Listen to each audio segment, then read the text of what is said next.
السلام علیکم ورحمۃ اللہ وبرکاتہ۔ یا مقلب القلوب ثبت قلبی علی دینک۔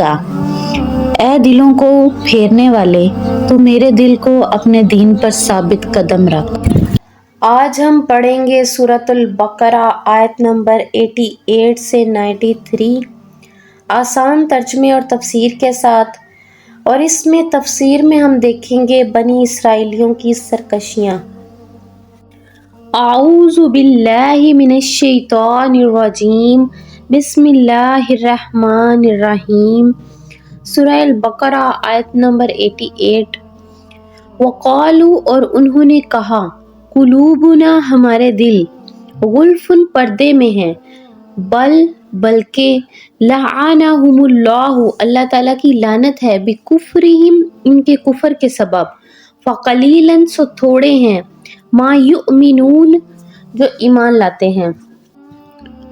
اور یہ لوگ کہتے ہیں کہ ہمارے دل غلاف میں ہیں، نہیں، بلکہ ان کے کفر کی وجہ سے اللہ تعالیٰ نے ان پر پھٹکار ڈال رکھی ہے، اس لیے وہ کم ہی ایمان لاتے ہیں۔ ان کے اس جملے کا مطلب یہ بھی ہو سکتا ہے کہ وہ اپنی شیخی بکھیرتے تھے کہ ہمارے دلوں پر ایک حفاظتی غلاف ہے جس کی وجہ سے کوئی غلط بات ہمارے دلوں میں گھر نہیں کر سکتی۔ اور یہ مطلب بھی ممکن ہے کہ وہ مسلمانوں کو اپنے آپ سے مایوس کرنے کے لیے تنزیہ یہ کہتے تھے کہ آپ تو بس یہ سمجھ لو کہ ہمارے دلوں پر غلاف چڑھا ہوا ہے اور ہمیں اسلام کی دعوت دینے کی فکر میں نہ پڑو۔